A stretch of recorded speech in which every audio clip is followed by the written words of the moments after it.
Hey, how's it going out there, everybody? Cool Colas here to bring you the hustler's perspective. I hope you guys are having a good day today. I got a pretty cool topic again for you guys.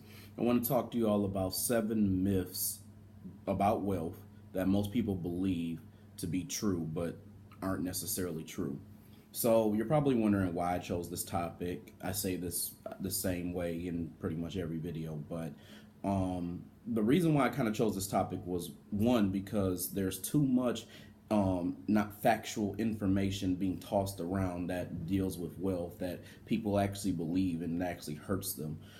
I think there's also something that can be said for I don't know if discernment is the right word or just being able to decipher the difference between different things. But I guess like I'm saying this by, I mean, knowing what information is and is not of value, and there being too much confusion because of what used to be taught and what is actually factual and should be taught now.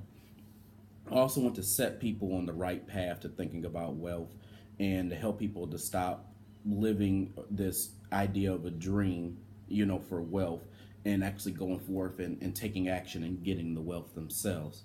So let's talk about some of the myths that people believe to be true about just wealth in general.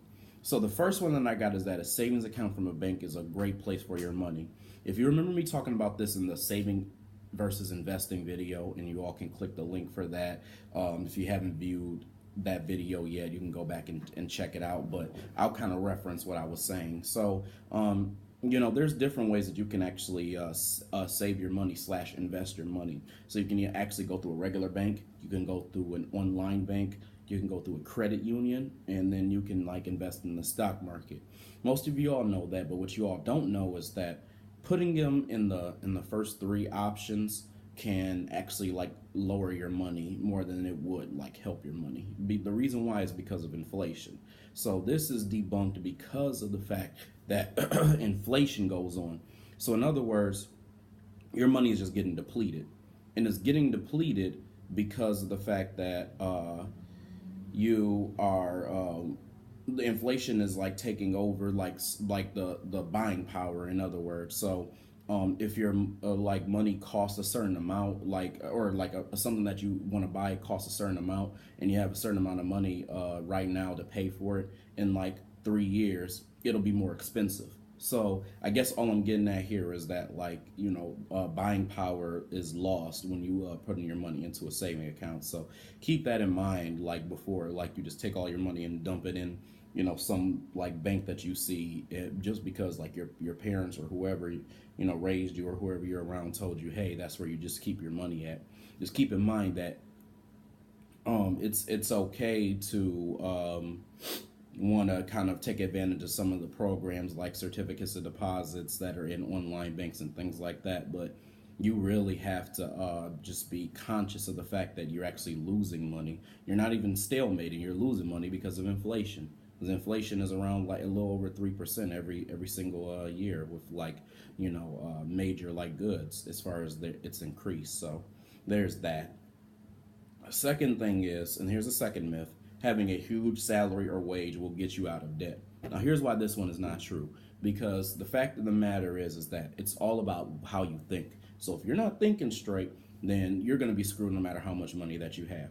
So having a large wage is not going to help you get out of your situation or your circumstance. And if it does, it's going to be on a temporary basis. And the reason why is because the sheer fact that you don't know what to do with your money, and the sheer fact that you're going to spend your money frivolously on things that just don't matter, and the fact that you think that you can afford it, and a lot of them are material things we're talking about here.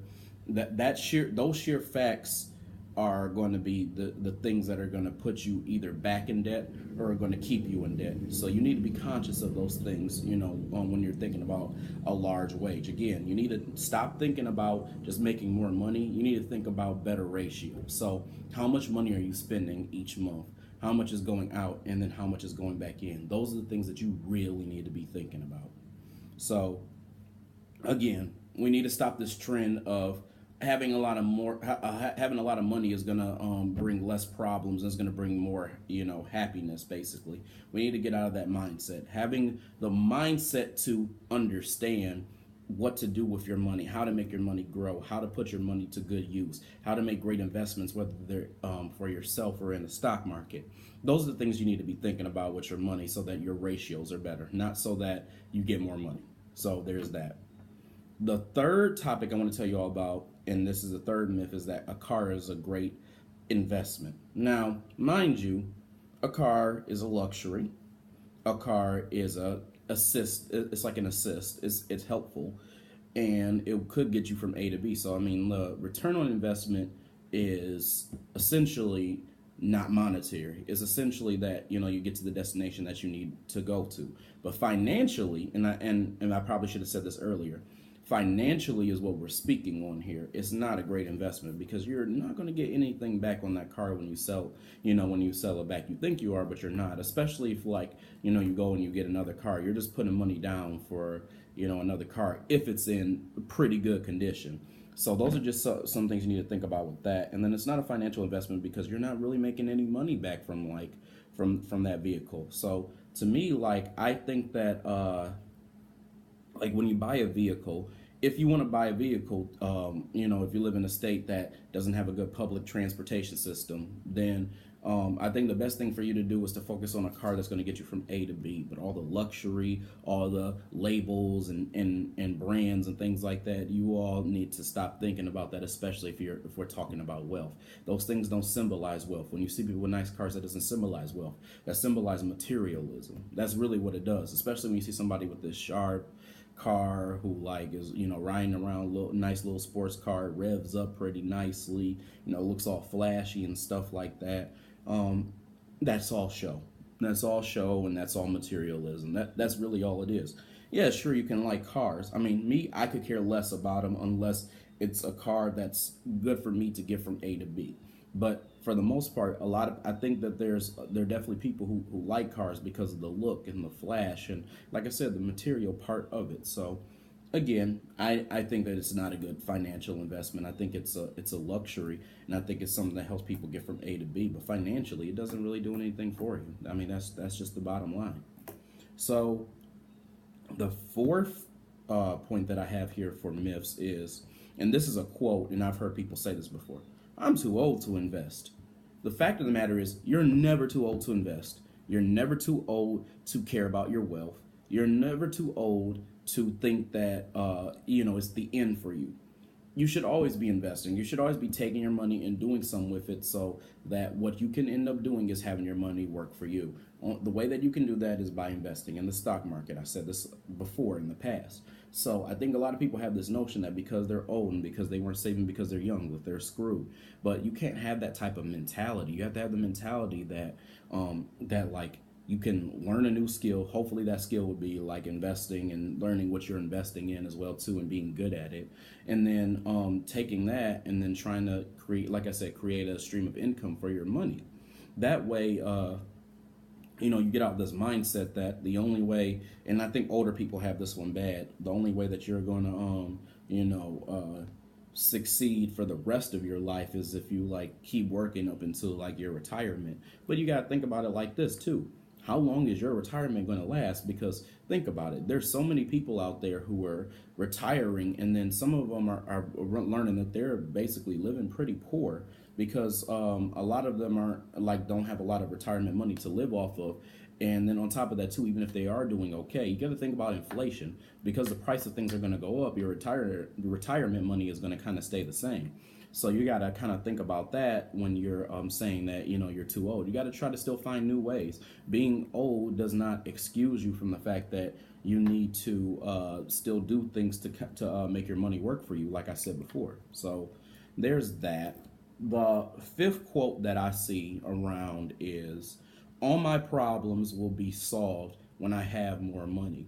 So this kind of relates to the second point, but it's a little bit different in the fact that before it was talking about how a huge salary will get you out of debt. And before, I think the point that I was trying to stress was that a huge salary could put you in more debt, especially if you don't know what to do with your money. So for this one, you're thinking all of your money will be solved, all of your problems will be solved if you have more money. Now all of your problems won't be solved because you're going to have bigger tax problems.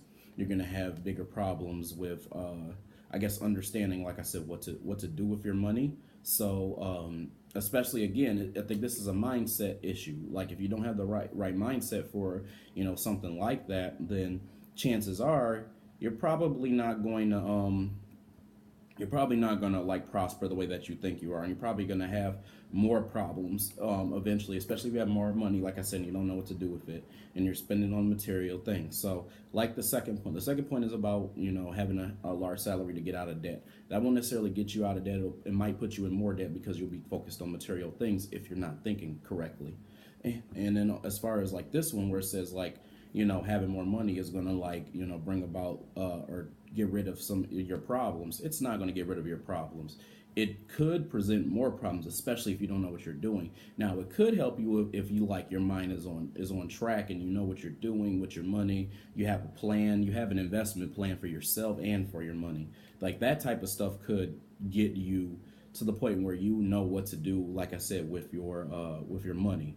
But and it could solve some of your problems. But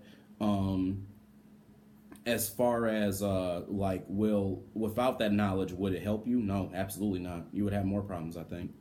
So here's the sixth one. You have to be rich to invest.